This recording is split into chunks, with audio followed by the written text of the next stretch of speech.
2045 20 ஆண்டுகள் கழிச்சு நித்தி ஆயோக் எடுத்திருக்கிறாங்க. எப்படி எடுத்திருக்கிறாங்க? 6 குளம் குட்டைகள், நீர் பகுதிகள், நிலத்தடி நீர், இதையெல்லாம் கணக்கு போட்டு 20 ஆண்டுகள் கழிச்சு எந்த பகுதியில் தண்ணி இருக்கும். ஆனா 2040 ராஜஸ்தான்ல வெப்பம் அதிகமா உயருமா, இன்னொரு பகுதியில் அதிகமா உயரணும்னா நம்பர் 1 ஸ்டேட் தமிழ்நாடு. 2040 முடியும் பொழுது ஹீட் சிங்க் ஆக தமிழகம் மாற இருக்கு. இன்னைக்கு திருப்பூர்ல இருக்கக்கூடிய ஒரு யங் ஆண்டர்பிரனர் பிலோ 45 இருக்காங்கன்னா, நீங்க வேர்ல்டு ஃபுல்லா you should hunt for technology. Stanford, Harvard. 15 acre நிலத்துல 10,000 மரத்துக்கு மேல வச்சிருக்கிறாங்க. கரும்பும் கொடுத்து அதை திங்கிற குழியும் கொடுத்து மேல விருதும் கொடுக்குறாங்க. பாருங்க என்ன அநியாயம் பண்றாங்க என்று சொல்லும் அளவுக்கு.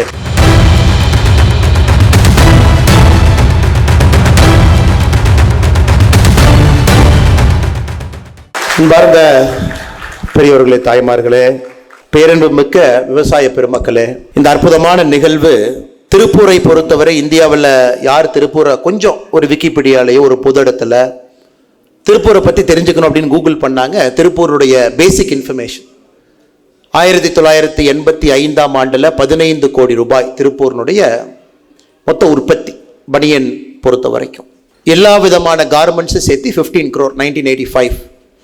இன்னைக்கு 2025 39 ஆண்டுகள் கழித்து இன்னைக்கு திருப்பூரினுடைய உற்பத்தி திறன் நாம் பார்க்கும் பொழுது எக்ஸ்போர்ட்ஸ் மட்டும், ஏற்றுமதி மட்டும் 39,400 கோடி ரூபாய், உள்நாட்டில் ஒரு 30,000 கோடி ரூபாய், தோராயமாக 31,000 கோடி ரூபாய் வச்சுக்கலாம்.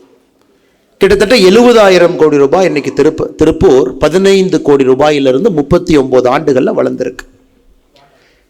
எனக்கு தெரிந்து இந்த உலகத்தில் எந்த ஒரு நகரமும் கூட 39 ஆண்டுகளில் நீங்கள் ஒரு கால்குலேட்டர் எடுத்து compounded annual growth rate CAGR போட்டு பார்த்தீங்கன்னா 40% இயர் ஆன் இயர் க்ரோத். எந்த ஒரு நிறுவனமும் அசாத்தியமான ஒரு செயலை திருப்பூர் செய்து கொண்டிருக்கின்றார்.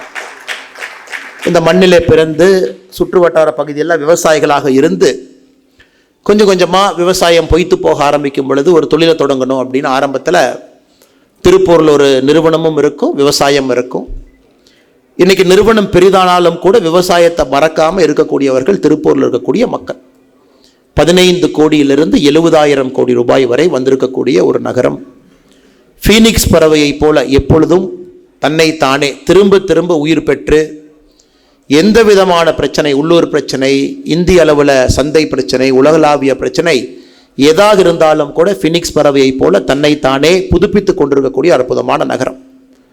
அந்த நகரம் 25 ஆண்டுகளாக இன்னொரு விஷயத்தையும் கையில் எடுத்திருக்கிறாங்க. வனத்துக்குள் திருப்பூர். நம்மை சுற்றி இருக்கக்கூடிய பகுதியெல்லாம் ஒரு வனத்தை போன்று இருக்கணும், நன்றாக இருக்க வேண்டும். நமக்கு கிடைத்த அதே இயற்கை வளங்களை எதிர்கால சந்ததியினருக்கு கொடுக்கணும் அப்படிங்கிற ஒரு பெரிய ஒரு முடிவோடு APJ அப்துல் கலாம் ஐயா அவருடைய வார்த்தை இங்கே இருக்கக்கூடிய திருப்பூருடைய தொழிலதிபர்களுக்கெல்லாம் பெரிய ஒரு ஆக்கமும் ஊக்கமும் கொடுத்து 25 ஆண்டுகளுக்கு முன்பு ஒரு சிறிய ஒரு விஷயமாக ஆரம்பித்து இன்னைக்கு 2025 22 லட்சம் மரங்களை தாண்டி முதல் மரம், 2வது மரம், 3வது மரத்தை இன்னைக்கு நாம் அங்கே நட்டிருக்கோம். இந்த ஓராண்டு 2025 ஆண்டுக்கு இன்னும் ஒரு 3 லட்சம் மரத்தை நாம் நட்டு இந்த ஆண்டு முடியும் பொழுது 25 லட்சமாக மரக்கன்றுகள் நாம் நட்டிருக்க வேண்டும் என்கின்ற ஒரு பெரிய இலக்கோடு இந்த விழாவை ஆரம்பித்திருக்கின்றோம். இந்த விழாவுக்கு முக்கியமானவர்கள், குறிப்பாக இந்த வனத்துக்குள் திருப்பூர் இது ஒரு வெற்றிகரமான ஒரு பாதையிலே சென்று கொண்டிருக்கிறோம். அதற்கு முக்கிய காரணமாக இருக்கக்கூடிய பல மனிதர்களை ஒருவராக இருக்கக்கூடிய தினமலர் நாளிதழினுடைய உண்மையினுடைய உரைகள் இணையாசிரியராக இருக்கக்கூடிய ஐயா கிருஷ்ணமூர்த்தி ராமசுப்பு அவர்கள், ராயல் கிளாசிக் நிறுவனம் தலைவராக இருக்கக்கூடிய ராமன் லக்ஷ்மணை போல அண்ணன் தம்பி கோபாலகிருஷ்ணன் அவர்கள், அருமை அண்ணன் சிவராம் அவர்கள், வனத்துக்குள் திருப்பூருடைய நன்கொடையாளர்கள், முன்னருக்கையில் ரொம்ப அமைதியாக பெரிய பெரிய நிறுவனத்தை நடத்தக்கூடியவங்க, பெரிய ஜாம்பவான்கள். இன்னைக்கு தமிழ்நாட்டுக்குள்ள, இந்தியாவில், ஏன் சிங்கப்பூர், மலேசியா, துபாய் அந்த மாதிரி சில இடத்துக்கெல்லாம் போனால் நம்ம திருப்பூரில் இருக்கக்கூடிய யாரோ ஒருத்தருடைய பிராண்டு கம்பீரமாக அங்கே இருக்கும். நமக்கெல்லாம் ஒரு பெருமையை தேடி கொடுத்து கொண்டிருக்கக்கூடிய நன்கொடையாளர்கள் முன்னருக்கையில் அமர்ந்திருக்கின்றார்கள். அவர்களுக்கும் என்னுடைய வணக்கத்தை தெரிவித்துக் கொள்கின்றேன். தன்னார்வலர்கள் 500 பேர்த்தை தாண்டி வளர்ந்து கொண்டே இருக்கிறாங்க. ரொம்ப சந்தோஷம். இளையவர்கள் மேடையில் அந்த விருது கொடுக்கும்போது பார்த்தீங்கன்னா ஐடி நிறுவனத்தில் பணிபுரிந்து எல்லாத்தையும் விட்டுட்டு விவசாயிகளாக உருமாற்றம் அடைந்திருக்கக்கூடியவர்கள் மேலே இருக்கிறாங்க. பெரிய பெரிய கல்லூரியில் ஆசிரியர்களாக இருக்கக்கூடிய விவசாயிகளாக இருக்கிறாங்க. உடுமலைப்பேட்டை பக்கத்தில் ஒரு பஞ்சாயத்து தலைவராக இருந்து 5 ஆண்டு காலம் 26,000 மரம் நட்டிருக்கக்கூடிய ஒரு பஞ்சாயத்து தலைவர் மேலே வந்தாங்க. இதெல்லாம் பார்க்கும் பொழுது எப்படிப்பட்ட மனிதர்கள் வனத்துக்குள் திருப்பூரில் தன்னார்வலாக இருக்கிறார்கள் என்பதை பார்க்க முடிகிறது. சார்பு அமைப்புகள் வெள்ள கோயிலாக இருக்கட்டும், காங்கேயமாக இருக்கட்டும், தாராபுரமாக இருக்கட்டும், எங்கே போனாலும் கூட இன்றைக்கி வனத்துக்குள் திருப்பூர் நிறைய ட்வின்ஸை உருவாக்கிக்கிறாங்க. அந்தந்த பகுதியில் எல்லோரும் சிறப்பாக செய்து கொண்டிருக்கின்றார்கள். அந்த சார்பு அமைப்புகளுடைய தலைவர்கள் மிக முக்கியமாக நிலம் கொடுத்த விவசாய பெருமக்கள். ஒரு அக்கா சொன்னாங்க, 60 ஏக்கர் நிலம் இருக்குதுங்க, 15 ஏக்கர் நிலத்தில் 10,000 மரத்துக்கு மேலே வச்சுருக்கிறாங்க, கரும்பும் கொடுத்து அதை திங்கிற குழியும் கொடுத்து மேலே விருதும் கொடுக்குறாங்க, பாருங்கள் என்ன அநியாயம் பண்ணுறாங்க என்று சொல்லும் அளவுக்கு இன்றைக்கி நிலம் கொடுத்த விவசாய பெருமக்கள் எல்லாம் வனத்துக்குள் திருப்பூருக்கு ஆதரவாக நின்று கொண்டிருக்கின்றார்கள். அவர்களுக்கும் என்னுடைய வணக்கத்தை, நன்றிகளை இந்த நேரத்தில் தெரிவித்துக் கொள்கின்றேன். அருமை சொந்தங்களே, இன்னைக்கு நாம் பாராட்டி கொண்டிருக்கின்றோம். மிகச் சிறப்பாக இந்த நிகழ்வு நடந்து கொண்டிருக்கிறது. வனத்துக்குள் திருப்பூர் சிறப்பாக இருக்குன்னு சொன்னாலும் கூட இளைய தலைமுறைக்கு சில விஷயங்களை சொல்ல வேண்டும். ஒரு வார்னிங் சைன் கொடுத்து என்னுடைய உரையை ஆரம்பிக்க வேண்டும் என்று ஒரு சின்ன வார்னிங் சைன். நாம் வனத்துக்குள் திருப்பூரில் இவ்வளோ விஷயம் நம்ம செய்கிறோம். வேறு யாருமே தமிழகத்தில் எனக்கு தெரிந்து இது போன்ற ஒரு அமைப்பு நமக்கு இருப்பதாக நான் பார்க்கல. ஐயா சொன்னது போல் பக்கத்து மாவட்டமாக ஈரோட்டில் ஒளிரும் அமைப்பு, அவங்களும் கொஞ்சம் பெரிய லெவலில் ஈரோட்டுக்காக முயற்சி எடுத்து பண்ணுறாங்க. இயற்கை பாதுகாக்கக்கூடிய தமிழகத்தில் ஒரு ஊரில் எல்லோரும் சேர்ந்து செய்கிறாங்க அப்படின்னா தமிழகத்தில் எனக்கு தெரிஞ்சு வனத்துக்குள் திருப்பூர் நம்பர் 1ல் இருக்கும். இன்றைக்கி இந்த வனத்துக்குள் திருப்பூர் நாம் 25 ஆண்டுகளாக நாம் செய்திருக்கக்கூடிய என்விரான்மெண்ட் இம்பேக்ட் ஸ்டடி, அதாவது நம்ம மரம் வச்சிட்டோம் 22 லட்சம் மரம், அதன் மூலமாக என்ன பயன் அப்படின்னு ஒரு ஸ்டடி பண்ணியிருக்காங்க. அதில் நீங்கள் பார்த்தீங்கன்னா ஆக்சிஜன் எவ்வளோ நமக்கு கிடைக்குது, எத்தனை விதமான பறவைகள் வந்திருக்கு, எத்தனை விதமான மரங்கள் செடி கொடிகள், ஒரு பட்டாம்பூச்சிகள் எத்தனை வெரைட்டி, 65 வெரைட்டி பட்டாம்பூச்சிகள் இருக்குது. வெச்ச மரத்தில் 88.4% மரங்கள் இன்றைக்கி உயிரோடு நிலைத்திருக்கு. இதெல்லாம் பார்க்கும் பொழுது இதில் ரொம்ப முக்கியமான விஷயம் கார்பன் கேப்சர். அதாவது நாம் வைத்திருக்கக்கூடிய இந்த மரம் எந்த அளவுக்கு கார்பன் எமிஷன் நாம் செய்யக்கூடிய சுற்றுச்சூழல் மாசை கேப்சர் பண்ணியிருக்கு, சிங்கை ஆட் பண்ணியிருக்குன்னு பார்த்தீங்கன்னா 2038 டன் 2038 டன் கார்பனை நம்ம கேப்சர் பண்ணியிருக்கோம். உலகத்தில் ஒரு ஆண்டுக்கு நம்முடைய எல்லா மக்களும் சேர்ந்து 650 கோடிக்கு மேலே கிட்டத்தட்ட 700 கோடி மக்கள் நாம் எல்லாம் சேர்ந்து ஒரு ஆண்டுக்கு நாம் வெளியிடக்கூடிய மாசு 50 billion ton carbon dioxide. இது ரெண்டையும் நீங்கள் அந்த ஸ்கேலை கம்பேர் பண்ணுங்க. 50 billion ton carbon dioxide, 50 billion ton carbon dioxide. ஒரு தன்னார்வ குழுக்கள் அமைப்புகள் எல்லாம் சேர்ந்து இவ்வளவு பெரிய ஒரு பிரச்சனை, தினமும் மாசுபட்டு கொண்டிருக்கக்கூடிய பிரச்சனை. ஒரு பக்கெட்டில் தண்ணி ஊற்ற தண்ணி ஒழுகிட்டு இருக்கு. ஏன்னா வனத்துக்குள் திருப்பூர் மட்டும்தான் ஊற்றுறாங்க, மிச்சம் யாரும் நம்ம ஊற்றலைங்க. இந்தியாவில் நிறைய இடத்துல நம்ம ஊற்ற மறுக்கின்றோம், மறந்து விட்டோம். ஆனால் நம்ம நீர் ஊற்றுவதற்கு தயாராக இல்லை. அப்போ நம்ம தண்ணி நீங்கள் ஒரு 100 மடங்கு உள்ளே ஊற்றுறீங்கன்னா இன்னைக்கு அது 300 மடங்கு தண்ணி வெளியே போயிட்டுருக்கு. அதனால தான் இந்த நிகழ்ச்சி தேவைப்படுது. நாம் இந்த நிகழ்வில் வனத்துக்குள் திருப்பூருக்கு நம்ம ஹானர் பண்ணணும், அவங்கள பற்றி நம்ம பெருமையாக பேசணும்.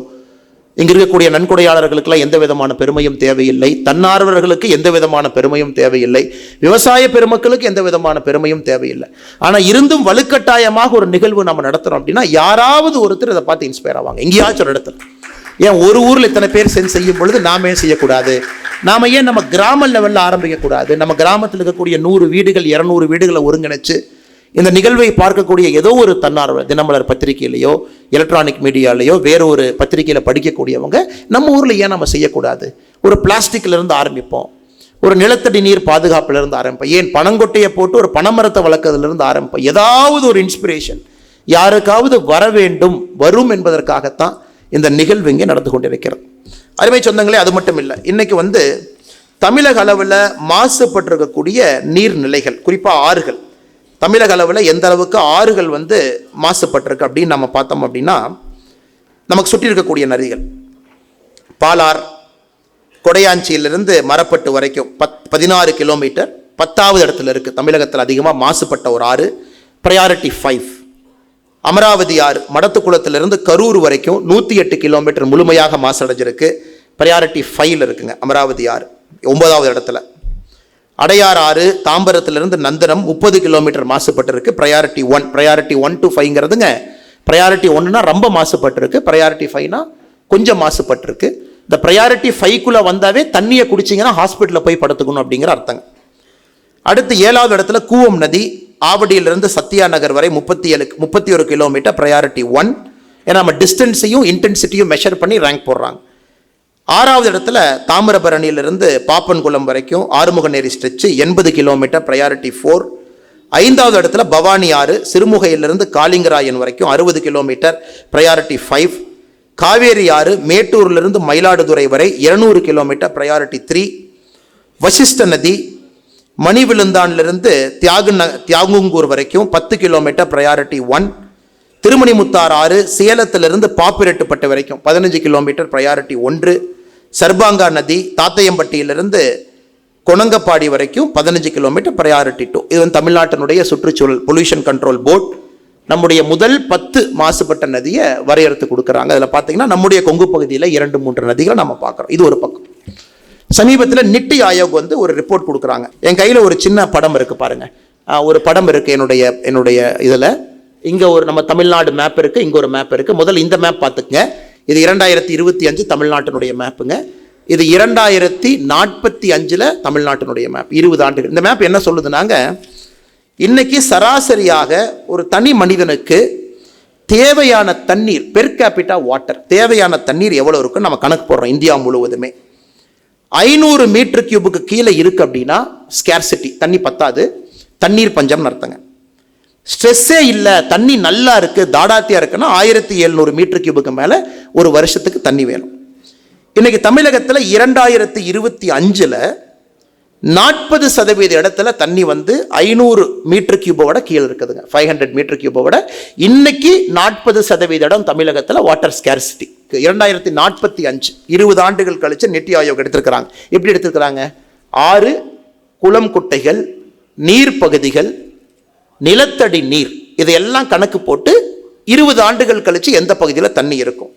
20 ஆண்டுகள் கழித்து தமிழகத்தில் 2 மாவட்டங்கள் மட்டும்தான் தப்பிக்கிறாங்க. 2045 தமிழ்நாடை பொறுத்தவரை 2 மாவட்டம் மட்டும் தப்பிக்கிறாங்க. ஒன்று கோயம்புத்தூர் மாவட்டம், இன்று இருக்கக்கூடிய கோயம்புத்தூர் வரைபடத்தில் இருக்கக்கூடிய மாவட்டம், இன்னொன்று கன்னியாகுமரி.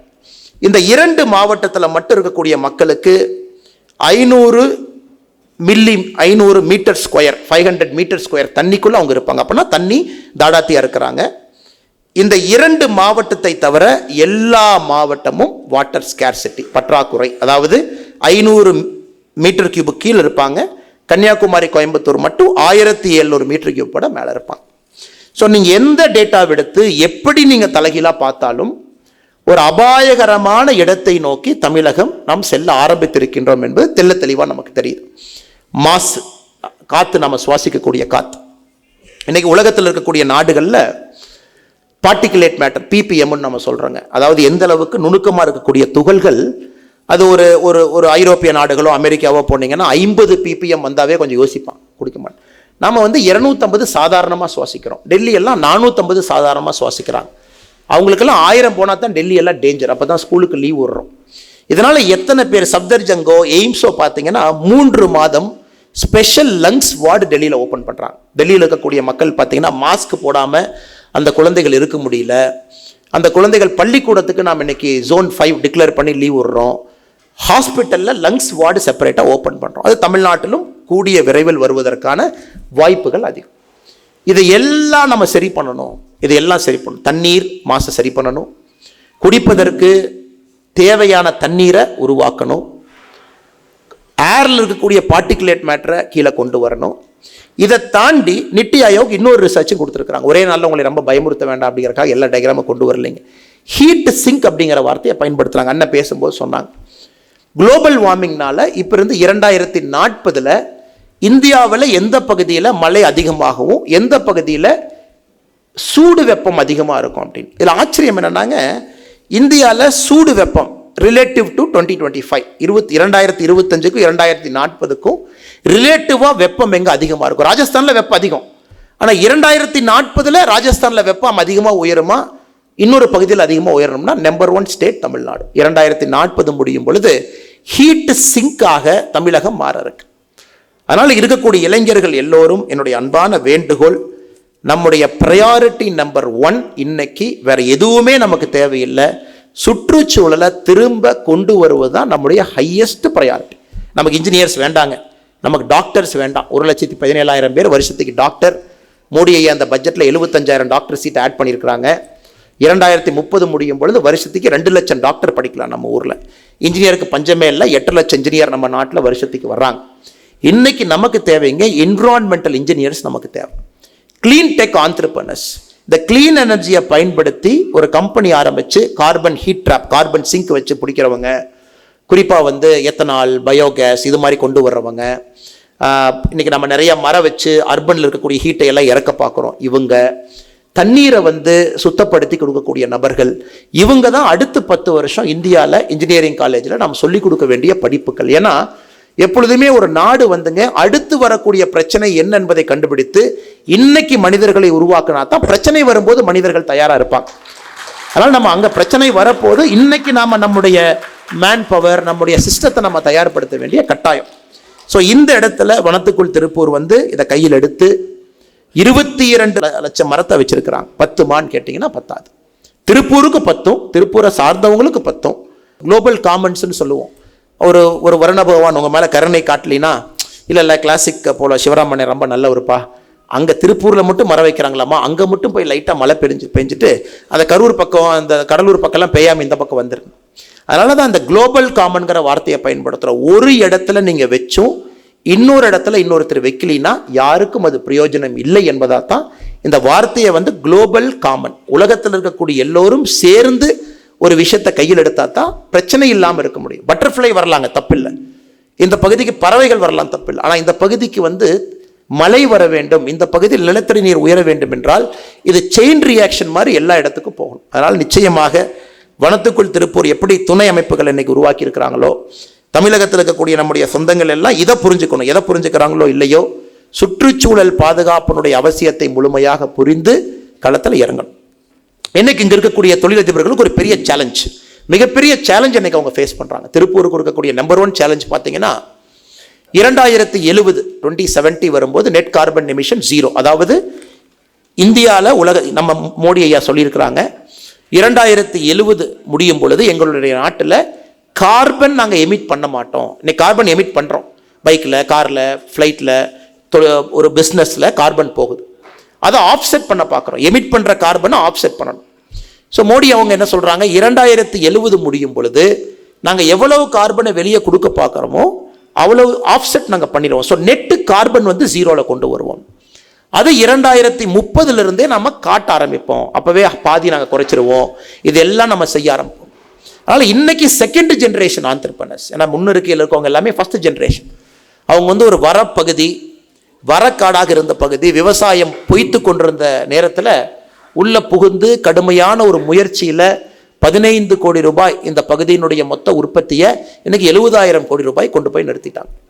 எனக்கு திருப்பூர் இருக்கக்கூடிய செகண்ட் ஜென்ரேஷன் ஆண்டர்பிரனர்ஸ் நம்முடைய முக்கியமான வேலை, என்னை பொறுத்தவரை தாழ்மையான கருத்து, இந்த பிஸ்னஸை எப்படி கிளீனாக க்ரீனாக மாற்ற போகிறீங்க அப்படிங்கிறதான் உங்கள் முன்னால் இருக்கக்கூடிய மிகப்பெரிய பிரச்சனை. மெட்டீரியல்ஸ் பயன்படுத்துவதிலிருந்து, வாட்டர் டிஸ்சார்ஜிலிருந்து, எஃப்ளூயன்ட்லேருந்து, நாம் பயன்படுத்தக்கூடிய ஹீட் சோர்ஸ்லேருந்து, இது எல்லாத்துக்கும் நம்ம ஆல்டர்னேட் கண்டுபிடிக்க ஆரம்பிச்சிட்டோம். மரத்தை நாம் எரித்து பாய்லர் எரிக்கக்கூடாது. அப்போ ஒரு நண்பர் சொல்கிறாரு ஹைட்ரஜனை கொண்டு எரிக்கலாம், இது ஒரு யோசனை. இல்லை நம்ம 0 எமிஷன் டிஸ்சார்ஜுக்கு எப்படி நம்ம போகலாம், 0 எஃப்ளூயன்ட் டிஸ்சார்ஜுக்கு எப்படி போகலாம், அதை பற்றி பேசிக்கொண்டு. அதனால் என்னுடைய அன்பான வேண்டுகோள், உலகம் முழுவதும் நீங்கள் பயணம் பண்ணணும். இன்றைக்கி திருப்பூரில் இருக்கக்கூடிய ஒரு யங் ஆண்டர்பிரனர் பிலோ 45 இருக்காங்கன்னா, நீங்கள் வேர்ல்டு ஃபுல்லாக you should hunt for technology. Stanford, Harvard, நம்ம ஐஐடிஸ், எங்கே யார், எந்த ப்ரொஃபஸர், எந்த பேட்டன்ட், இது சம்மந்தமாக யார் என்ன கொண்டு வந்தாலும் நீங்கள் அங்கே போய் அதை ஹண்ட் பண்ணி அதை கண்டுபிடிச்சி அதை மார்க்கெட் கொண்டு நீங்கள்லாம் ஒன்றா ஒரு கன்சோர்ட்டியம் மாதிரி, இளம் தொழிலதிபர்கள் ஒரு கன்சோர்ட்டியம் மாதிரி நீங்கள்லாம் உருவாகி அதை திருப்பூருக்கு அடுத்த கட்டம் நம்ம கொண்டு போனால் மட்டும்தான் தொழில் தப்பிக்கும். தொழிலை நம்பி இருக்கிறவங்க நம்ம லட்சக்கணக்கான நபர்கள் நம்ம தப்பிப்போம். திருப்பூர் தொடர்ந்து இந்தியாவினுடைய முதன்மை நகராக டெக்ஸ்டைலை பொறுத்த வரைக்கும், ஏன்னா மோடிஜி அவங்க இன்னைக்கு இந்தியாவில் 3 லட்சம் கோடி ரூபாய் டெக்ஸ்டைல் மார்க்கெட். 2030 முடியும் பொழுது நம்முடைய பாரத பிரதமர் அவர்கள் இந்த பாரத் டெக்ஸ் ஃபேரில் கூட இப்போ தான் பேசினாங்க, ஒரு 2 வாரத்துக்கு முன்பு 9 லேக் crore வச்சுருக்காங்க. அதாவது இன்னைக்கு இருக்கக்கூடிய டெக்ஸ்டைல் மார்க்கெட் 3 மடங்கு உயர வேண்டும். 3 லேக்லேருந்து 9 லேக். 3 மடங்கு உயரணும் பாருங்கள் 5 வருஷத்தில். அப்போ நம்ம 75 வருஷமாக எவ்வளோ செஞ்சுருக்கிறோமோ நெக்ஸ்ட் 5 இயர்ஸில் 3 டைம்ஸ். டிஸ்சார்ஜ் இல்லாமல் இருக்கணும், எஃப்ளூயன்ட், பொல்யூஷன் குறைக்கிற பார்க்கணும், க்ளீன் மெட்டீரியல்ஸை பயன்படுத்தணும். எவ்வளோ பெரிய சேலஞ்ச் உங்களுக்கு இருக்குன்னு பாருங்கள். அதனால் நிச்சயமாக இந்த மிகப்பெரிய பொறுப்பை சுமந்து நீங்கள் செய்வீர்கள் என்கின்ற முழு நம்பிக்கை எனக்கு இருக்குது. இங்கே விவசாய பெருமக்கள் ரொம்ப சந்தோஷம். பார்த்தீங்கன்னா ஐடியில் இருந்த ஒரு நபர் வந்து சொன்னார், நல்லா விட்டுட்டேங்க, நான் டிசிஎஸில் வந்து ஒரு பொறுப்பில் இருந்தேன், விவசாயம் ஆயிட்டேன். கர்ம வீரர் காமராஜர் ஐயா ஆட்சி பொறுப்பை விட்டு இறங்கும் பொழுது 1963 9 ஆண்டு காலம் தமிழகத்தினுடைய முதலமைச்சராக இருந்து ஆட்சியிலிருந்து கீழே இறங்கும் பொழுது தமிழகத்தினுடைய வாட்டர் இரிகேட்டட் ஏரியா, அது தண்ணியாக இருக்கலாம், ஆறாக இருக்கலாம், குளமாக இருக்கலாம், கிணறாக இருக்கலாம், எனிதிங் வாட்டர், தண்ணீர் மூலமாக இரிகேட்டட் ஏரியா, பாசன பகுதி மொத்தமாக பார்த்தீங்கன்னா 70 லட்சம் hectare acre, 70 lakh hectare acreage இருந்துச்சு. இன்னைக்கு 2025 தமிழகத்தினுடைய மொத்த விவசாய பகுதி நீர் மூலமாக 46 லட்சம் ஹெக்டர் ஏக்கர். அப்போ என்ன நடந்திருக்குனாங்க, 63 2025 24 லட்சம் ஹெக்டர் ஏக்கரை நம்ம இழந்திருக்கோம். அதாவது விவசாய பரப்பில் இருந்தக்கூடிய பகுதி 24 lakh ஹெக்டரை நம்ம இழந்திருக்கோம். இது நம்ம முன்னாடி இருக்கக்கூடிய நம்பர் 1 சேலஞ்ச். சாயில் ஃபர்டிலிட்டி 1963 ஒரு மண்ணினுடைய தன்மையும் 2025 ஒரு மண்ணினுடைய தன்மையும் அப்படியே நம்ம கீழே வந்துட்டோம். ஏன்னா சாயில் பார்த்தீங்கன்னா இன்னைக்கு வந்து கெமிக்கல் ஆயிடுச்சு, நிறையா சாயில் வந்து கெமிக்கல் ஆயிடுச்சு. இன்னைக்கு நமக்கு இருக்கக்கூடிய சேலஞ்ச், வனத்துக்குள் திருப்பூர் மாதிரி அமைப்புகளை நம்ம காட்டுக்குள்ளே ஓப்பன் பண்ணி, அண்ணா நீங்கள் வாங்க என் காட்டில் நீங்கள் மரம் வைங்க, வேலி தோட்டத்து பார்டரில் வைங்க, பனைமரத்தை வைங்க, அல்லது எனக்கு வந்து ஒரு கேஷ் கிராப் மாதிரியே ஒன்று பண்ணி கொடுங்க, ஏதோ ஒன்றுக்கு நீங்கள் பண்ணி கொடுங்கன்னு சொல்லும் பொழுது அந்த மரம் ஏகப்பட்ட விஷயத்தை நம்ம காட்டுக்குள்ளே திரும்ப செய்ய ஆரம்பிக்குதுங்க. அதனால தான் நீங்கள் பெரிய மனசு பண்ணி விட்டுருக்கீங்க. ஏன்னா நிறைய பேர் மரம் வைக்கும் போது இல்லை ஏரி போடணும், தோண்டணும், குழி பறிக்கணும், அதனால் நம்ம விவசாயம் பண்ண முடியாது, முட்டு வலி கீழே போகணும் எல்லாமே யோசிப்பாங்க. அதையெல்லாம் தாண்டி மரம் வைக்க வேண்டும் நீங்கள் யோசிக்கிறீங்க. ஜேசிபி எங்கே வேணாலும் போகலாம், எங்கே வேணாலும் குறி பறிக்கலாம், எப்படி வேணாலும் தோட்டத்துக்குள்ளே போய் வரலாம் நீங்கள் அனுமதிக்கும் பொழுது அந்த மரம் மட்டும்தாங்க இந்த ரிவர்ஸில் திரும்ப கொண்டு வரதற்கான வாய்ப்பு. 24 லட்சம் ஹெக்டர் என்ன நம்ம இழந்திருக்கிறோம் அப்படிங்கிறது அந்த மரம் மட்டும்தான் திரும்ப நைட்ரஜன் ஃபிக்சேஷன்லேருந்து ஆரம்பித்து அதுக்கு மண்ணுக்கு தேவையான சக்தி எல்லாம் ஒரு மரம் இயற்கையாக நம்ம கொடுத்துரும். அதனால் உங்களை நான் பாராட்டுவதோடு மட்டும் இல்லாமல் இதை நீங்கள் இன்றைக்கி மேடைக்கு வந்து 50 விவசாய பெருமக்களுக்கு இந்த அடையாளமாக இந்த விருது என்பது உங்களை பார்த்து இன்னும் ஒரு 500, 1000, 2000, 3000 விவசாயிகள் கன்னிவாடியிலேருந்து வந்திருக்கிறீங்க, மடத்துக்குளத்துலேருந்து வந்திருக்கிறீங்க, சின்னத்தாராபுரம், என்னுடைய பக்கத்தூர் ஊத்துப்பட்டியிலேருந்து வந்திருக்கிறீங்க.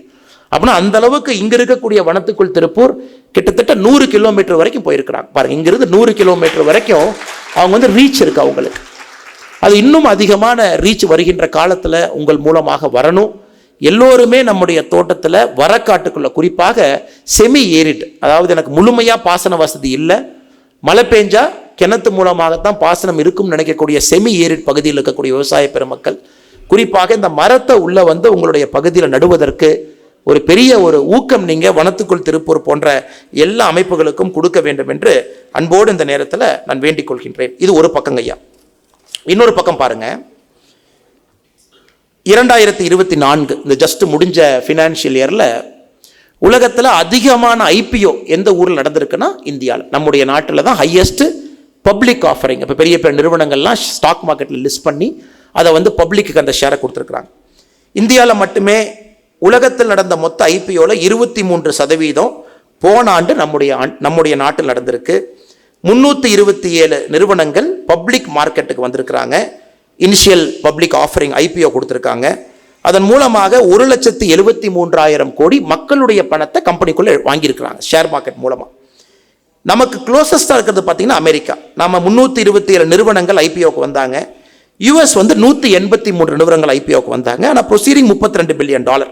எதுக்காக இது சொல்கிறேன் அப்படின்னாங்க, இன்னைக்கு 3வது கருத்து, ஏன்னா நம்ம வந்து தொழிலதிபர்களை பற்றி பேசிட்டோம், 2வது தலைமுறையை பற்றி பேசிட்டோங்க, விவசாயிகளை பற்றி பேசுகிறோம். இங்கே நிறைய இளைஞர்கள் உட்காந்துருக்குறாங்க. என்ன செய்யணும், நமக்கு எங்கே ஃப்யூச்சர் இருக்குது, நான் படிச்சுட்டு இருக்கேன், காலேஜ் மாணவனாக இருக்கேன், எனக்கு எங்கே போகிறதுன்னு தெரியல அப்படின்னு குழப்பம் எல்லாத்துக்கும் இருக்கும். அவர்களுக்காக இந்த 3வது விஷயத்தை நான் சொல்கிறேன். இன்னைக்கு நம்முடைய நாடு பொருளாதாரத்தில் we are exploding, ஒரு பெரிய ஒரு நாடாக மாறிக்கொண்டிருக்கின்றோம். இந்த ஐபிஓங்கிறது ஒரு சின்ன ஒரு எக்ஸாம்பிள். நமக்கு ஒரு சிறிய நிறுவனம் பெரிய நிறுவனமாக மாறுறதுக்கு மார்க்கெட் வர்றாங்க. மக்கள் அந்த நிறுவனத்தின் மீது நம்பிக்கை வச்சு போன ஆண்டு 1,73,000 கோடி அந்த நிறுவனத்தினுடைய பங்கை வாங்கியிருக்கிறாங்க. ஆனால் நான் குறிப்பாக நம்முடைய நண்பர்களுக்கு சொல்ல வேண்டியது, நீங்கள் பணம் சம்பாதிக்கணும் முக்கியம், அதில் எந்த மாற்று கருத்தும் இல்லை. பணம் மூலமாக பல விஷயங்கள் நம்ம செய்யணும். பணத்துக்கு ஒரு பெரிய மரியாதை இருக்குது. பணம் மட்டும்தான் இல்லாமா அப்படிங்கிற கேள்வி உங்களுக்கு வாழ்க்கையே பதில் சொல்லும். ஒரு அடுத்த 10 வருஷம் 20 வருஷம் வாழ்க்கை பயணத்தில் பணம் எவ்வளோ முக்கியம், மிச்சது எவ்வளோ முக்கியங்கிறத நீங்களாக தான் கற்றுக்கணும். மேடையிலிருந்து நான் சொல்வதோ அல்லது பணம் படைத்தவர்கள் சொன்னாலோ சரியாக வராது. உங்களுடைய வாழ்க்கை பயணத்தில் நீங்கள் முடிவு பண்ணுவீங்க, எனக்கு பணம் இவ்வளோ வேணும், எனக்கு மன நிம்மதி இவ்வளோ வேணும், எனக்கு இயற்கை பாதுகாப்பு இவ்வளோ வேணும், சமூக பணி இவ்வளோ வேணுங்கிற முடிவு பண்ணுவீங்க. அப்படி எதுக்காக இது சொல்கிறேன்னாங்க, இந்த ஐபிஓ வந்திருக்கக்கூடிய நிறுவனத்தில் யாரெல்லாம் என்விரான்மெண்ட் சார்ந்து இயற்கையை சார்ந்து வந்திருக்கக்கூடிய நிறுவனங்கள், இந்தியாவுடைய லார்ஜஸ்ட் போட்டோவோல்டிக் செல் பிவி செல் சோலார், நம்ம சைனா சூப்பர் அப்படிங்கிறோம், பிரிமியன் எனர்ஜி, வாரி எனர்ஜி, அவங்க 2 பேருமே லார்ஜஸ்ட் போட்டோவோல்டிக் பிவி செல் மேனுஃபேக்சரர். அவங்க என்எஸ்சியில் லிஸ்ட் ஆனதே பார்த்தீங்கன்னா அவங்க கொடுத்த ப்ரைஸ்லேருந்து 120%, 66% அவங்க கொடுத்த ப்ரைஸ்லேருந்து லிஸ்ட் ஆகிறாங்க. அதே போல் எஸ்எம்இ ஐபிஓ ஆல்பெக் சோலாராக இருக்கட்டும், கணேஷ் கிரீன் பாரத் சோலாராக இருக்கட்டும், அவங்களும் போன வருஷம் ஐபிஓ லிஸ்ட் பண்ணுறாங்க.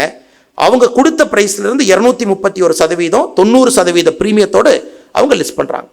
அதே போல் புது புது நிறுவனங்கள் கோயம்புத்தூர் பக்கத்தில் பார்த்தீங்கன்னா 2020 பயோஃபியூலுங்கிற நிறுவனம் ஆரம்பித்து இன்னைக்கு இந்தியாவில் ஒரு ஜாம்பவானா, குறிப்பாக அந்த biofuel supplier consumer waste generator இவங்களை இணைக்கக்கூடிய நிறுவனம் ப்ரோக்லீன் ஒரு நிறுவனம் சென்னையில் 2012, குறிப்பாக இந்த பல்ப் வாட்டர் மேனேஜ்மெண்ட் அவங்க ஒரு பெரிய ஜாம்பவானா உருவாகிட்டு இருக்கிறாங்க. Chennai 2012 solar town energy. So இந்த கிளீன் டெக் அதை நம்முடைய இளைஞர்களுக்கு சொல்ல வேண்டும் என்பது என்னுடைய ஆசை. ஒரு காலத்தில் ஒரு நிறுவனம் வரும்.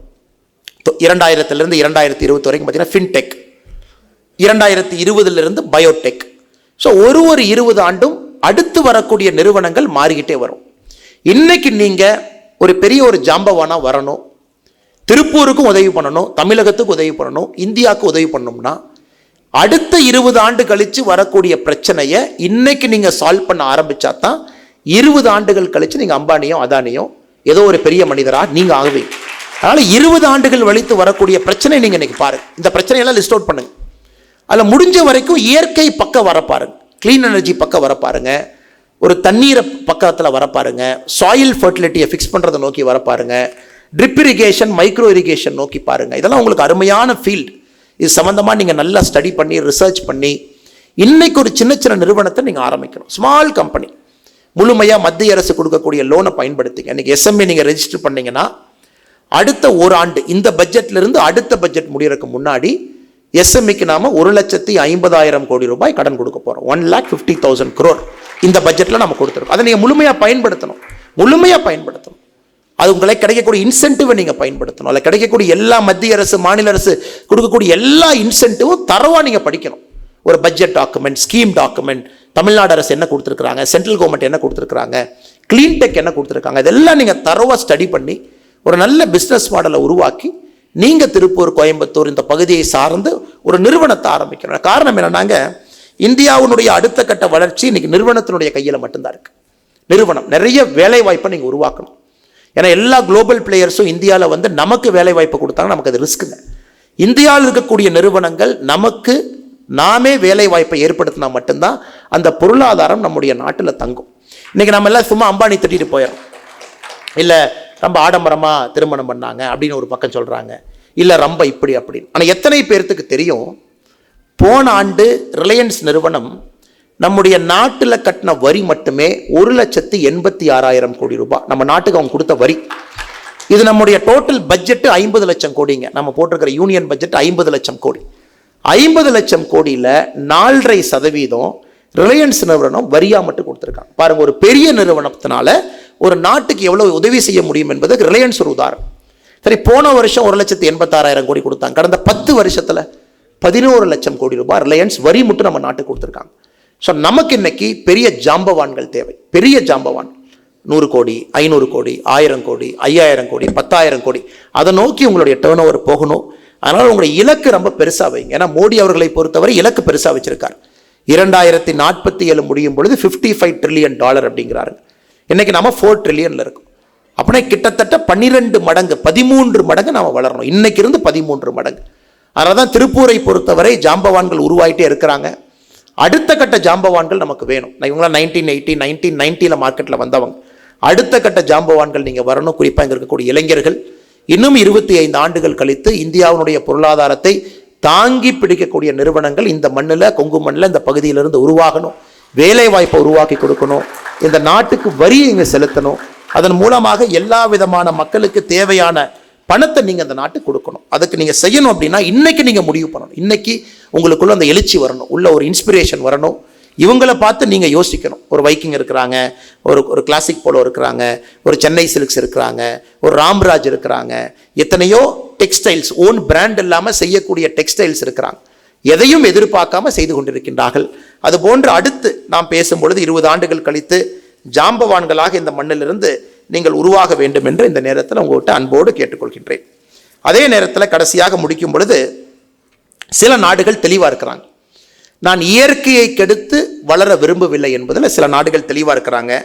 அந்த பட்டியலில் பார்த்தீங்கன்னா Bhutan, Comoros, Gabon, Guyana, Madagascar, Niue, Panama, Suriname, இவங்களாம் இப்போவே நெட் ஜீரோ எமிஷன். அந்த நாட்டுக்குள்ளே நீங்கள் ஒரு தொழில் ஆரம்பிக்க போனாவே நெட் ஜீரோ எமிஷனில் தான் தொழிலை ஆரம்பிக்க முடியும். அதாவது பொல்யூஷனையும் இதையும் நீங்கள் ஆஃப்செட் பண்ணித்தான் அந்த நாட்டில் நமக்கு அனுமதியே கொடுக்குறாங்க. அது பூட்டான் மாதிரி நாடுகள் பார்த்தீங்கன்னா ஒரு நாளைக்கு நம்ம டூரிஸ்டாக பூட்டானுக்குள்ளே போகிறோம் அப்படின்னா $200 நம்ம சஸ்டைனபிள் ஃபீ கொடுக்கணும். நம்ம நினைக்கலாம், நம்ம வேகமாக வளரணும், எல்லாத்தையும் உள்ளே விடலாம். பூட்டானை பொறுத்த வரைக்கும் ஒரு நாள் நீங்கள் டூரிஸ்டாக போகிறீங்கன்னா $200 கொடுக்கணும். $200 அப்போ நான் கணக்கு பாருங்களேன், $90 இன்னைக்கு $18,000 சஸ்டைனபிள் ஃபீயாக கொடுத்தா தான் பூட்டானில் ஒரு நாள் நம்ம இருக்க முடியும். காரணம், பூட்டானை பொறுத்த வரைக்கும் தெளிவாக இருக்கிறாங்க. எனக்கு ஜிடிபி தேவையில்லை, எனக்கு கிராஸ் நேஷனல் ஹாப்பினஸ் தான் வேணும். இப்போ நாம் எல்லாம் கிராஸ் டொமஸ்டிக் ப்ராடக்ட் வேணும்னு சொல்கிறோம். கடைசியாக இந்த கருத்தை மட்டும் உங்கள்கிட்ட பதிவு செய்ய வேண்டும் என்று விரும்புகின்றேன். நமக்கு வளர்ச்சி வேணும், பொருளாதாரம் வேண்டும் நினைக்கிறோம். இன்னைக்கு பூட்டானை பொறுத்தவரை எனக்கு ஜிடிபி வேண்டாம், எனக்கு GNH வேணும் அப்படிங்கிறாங்க, கிராஸ் நேஷனல் ஹாப்பினஸ். மக்கள் எல்லாம் சந்தோஷமா இருக்கணும். அதை மட்டும்தான் நான் மெஷர் பண்ணுவேன். மக்கள் சந்தோஷமா இருக்காங்களா, மக்கள் ஸ்ட்ரெஸ் இல்லாமல் இருக்கிறாங்களா, மக்கள் ஆனந்தமா இருக்கிறாங்க, நான் மெஷர் பண்றேன் அப்படிங்கிறாங்க. ஸோ மேபி நீங்க இன்னும் ஒரு 25 ஆண்டுகள் கழித்து இங்க இருக்கக்கூடிய ஒரு குழந்தை, ஒரு இளைஞர் அரசியலுக்கு வந்து ஆட்சியாளர்களாக நீங்கள்லாம் வரும் பொழுது அல்லது கவர்மெண்ட் சர்வீஸில் போகும் பொழுது நிச்சயமா நம்முடைய நாடும் நாமளும் ஜிடிபி அப்படிங்கிறதுலேருந்து வேற ஒரு மெட்ரிக்கு மாறி இருப்போம். ஏன்னா அந்த ஜிடிபியே பார்த்தீங்கன்னா இது அமெரிக்காவில் கிரேட் டிப்ரெஷன் 1933 அமெரிக்காவில் டிப்ரெஷன் வந்த பொழுது எந்த அளவுக்கு அந்த நாட்டில் பொருளாதாரம் கீழே வீழ்ந்திருக்க கண்டுபிடிக்கிறதுக்காக ஒரு குறியீடை கொண்டு வந்தாங்க, அதான் ஜிடிபி. அதை வந்து 1933 90 வருஷமா அப்படியே வச்சிருக்கோம் ஜிடிபி அப்படிங்கிற ஒரு டேட்டா. இன்னைக்கு நிறைய நாடுகள் அதிலிருந்து வெளியே போகணும்னு நினைக்கிறாங்க. அதை நாம ஒரு நாடா இல்லாமல் இன்டர்னலாக நம்ம யோசிக்கலாம். அது என்னுடைய அன்பான வேண்டுகோள். ஏன்னா இன்னைக்கு ஏகப்பட்ட ஸ்ட்ரெஸ், ஒரு பக்கம் வளர்ச்சியை நோக்கி போகிறோம், ஏகப்பட்ட ஸ்ட்ரெஸ்ஸில் இருக்கும். செல்ஃபோன் இல்லாமல் நாம் இல்லைங்கிறோம். இங்கே எத்தனையோ பேர் உட்காந்துருக்கீங்க, தூங்கி எந்திரிச்சோன்னே நீங்கள் செய்கிற முதல் வேலை என்னென்னா, முதல்ல சொல்லுவோம் பல்லு விளக்குவோம், அல்லது நான் நல்லெண்ணெய் ஊற்றி வாய் கொப்பளிப்பேன், அல்லது நான் மாட்டை போய் பார்த்துட்டு வருவேன். இதெல்லாம் தான் இத்தனை காலமாக இருந்துச்சு. இன்றைக்கி நான் வாட்ஸ்அப் பார்ப்பேன். இன்றைக்கி இந்த தலைமுறை என்னென்னா, தூங்கி எந்திரிச்சோன்னே ஃபோனை அலாரம் ஆஃப் பண்ணுவேவேன், இதை ஆன் பண்ணி வாட்ஸ்அப்பில் என்ன மெசேஜ் வந்திருக்குன்னு பார்ப்பேன். ஸோ எந்த அளவுக்கு இன்றைக்கி வந்து பொருளாதாரம் வந்து நமக்கு ஒரு சுமையை ஏற்படுத்துங்கிறது நீங்கள் பார்க்கணும். சத்குரு அவர்கள் ஈஷா சிவராத்திரியில் பேசும்போது ஒரு வார்த்தையை சொன்னாங்க. எனக்கு ஒரு சராசரி மனிதனுடைய மூளைக்குள்ள 7 கிராம் பிளாஸ்டிக் இருக்குது அப்படின்னு. அந்த பிளாஸ்டிக் பொருட்கள் வந்து அவ்வளவு நம்ம சுவாசித்து சாப்பிட்டு உண்டு 7 கிராம் பிளாஸ்டிக் ஒரு மூளைக்குள்ளே போக ஆரம்பிச்சிருச்சு. அது 20 கிராமுக்கு மேலே வரும்பொழுது டிமென்ஷியாவாக மாறுது. மறக்க ஆரம்பிக்கிறோம், பேரை ஞாபகம் வைக்க முடியல, 60 வயசில் கை ஷேக் ஆகுது, ஒரு வலது காலை இடது காலையை சமமாக எடுத்து வைக்க முடியல, பாடி ஷேக் ஆகுது, டிமென்ஷியா அப்படிங்கிற வார்த்தையை பயன்படுத்துகிறோம். அது 20 கிராம் பிளாஸ்டிக்காக மாறும் பொழுது வருது. அதனால் இன்னைக்கு இருக்கக்கூடிய இளைஞர்கள் நாங்கள் ஒரு விதத்தில் வந்துட்டோம், நம்முடைய முன்னோர்கள் ஒரு விதத்தில் வந்துட்டாங்க. ஏன்னா அவங்களுக்கு வலி இல்லை, வயிற்று பசி, நாட்டினுடைய வளர்ச்சி அந்த அளவுக்கு இல்லை. ஒரு கம்யூனிஸ்ட் சித்தாந்தத்தோடு அந்த நாடு பல ஆண்டு காலம் இருந்துச்சு. அவங்க அந்த பசியில் வெறியில் உழைச்சி கொண்டு வந்து இங்கே நிறுத்திட்டாங்க. ஆனால் நமக்கு ஒரு சாய்ஸ் இருக்குது. நம்முடைய வளர்ச்சி எப்படி இருக்க வேண்டும் என்கின்ற தீர்மானத்தை நீங்கள் கையில் எடுக்கலாம். ஆனந்தமாக மகிழ்ச்சியாக சைனாவை போல வளரும் பொழுது வயசானவங்களாக இருக்க வேண்டிய அவசியம் இல்லை. சைனாவை பொறுத்த வரைக்கும் பார்த்தீங்கன்னா வளர்ந்துட்டாங்க, ஆனால் தே பிகமிங் ஓல்டர். ஜப்பான் வளர்ந்துட்டாங்க, தே பிகம் ஓல்டா. யூரோப்பிய நாடுகள் எல்லாம் வளர்ந்துட்டாங்க, தே பிகம் ஓல்டா. ஆனால் இன்னைக்கு நம்முடைய நாட்டில் நம்ம கையில் இருக்குது எப்படி வளரணும், எவ்வளவு ஆனந்தமாக வளரணும், எவ்வளோ சந்தோஷமாக வளரணும், இயற்கையை கெடுக்காம எப்படி இருக்கலாம், தண்ணீரை எப்படி முறையாக பயன்படுத்த. அதனால் கொஞ்சம் சிந்திச்சு, நம்ம எந்த வேலை செஞ்சாலும் கொஞ்சம் சிந்திச்சு, வாரத்துக்கு ஒருக்கா கார் பயன்படுத்தாமல் பப்ளிக் டிரான்ஸ்போர்ட்டில் போகலாமா, ஒரு சின்ன சிந்தனை. என்னால் வாரத்துக்கு ஒருக்கா போக முடியல, 2 வாரத்துக்கு ஒருக்கா போக முடியுமா? ஒரே ஒரு நாள் நான் வீட்டில் வந்து கார் எடுக்க மாட்டேன், ஒரு ஆளுக்கு நான் கார் ஓட்ட மாட்டேன், ஒரு ஆளுக்கு நான் 2 வீலர் எடுக்க மாட்டேன், பக்கத்தில் நான் சைக்கிள் போவேன், அல்லது டவுன் பஸ்ஸில் போவேன். அந்த ஒரு நாள் வேலையை சுருக்கிக்குவேன், நான் என்னுடைய வாகனத்தை பயன்படுத்த மாட்டேன். ஒரு சின்ன கோல். ஏன்னா வனத்துக்குள் திருப்பூர் நாம் இவ்வளோ பேசும் பொழுது சின்ன சின்ன குறியீடுகள் நீங்கள் வைக்க முடியும். சின்ன சின்ன குறியீடு. நீங்கள் யோசிக்கிறீங்க, கிட்டத்தட்ட விமான பயணம் மட்டுமே அந்த 50 billion ton carbon dioxide எமிஷனில் ஃப்ளைட்ஸ் மட்டுமே it is contributing close to 3.5%. யோசிச்சு பாருங்க.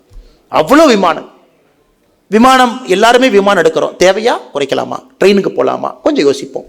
அல்லது நான் டக்குன்னு போகிறத விட ஒரு 10 முறை விமானத்தில் போனால் 3 முறை இரவு ட்ரெயினில் ஏறி படுத்தூங்கன்னா காலையில் நான் சென்னையில் போய் இறங்கிக்கலாம். சின்ன சின்ன செல்ஃப் டிசிப்ளின் நம்ம கொண்டு வர ஆரம்பித்தோம். இது எனக்கும் பொருந்தும், உங்களுக்கும் பொருந்தும், எல்லாருக்கும் பொருந்தும்.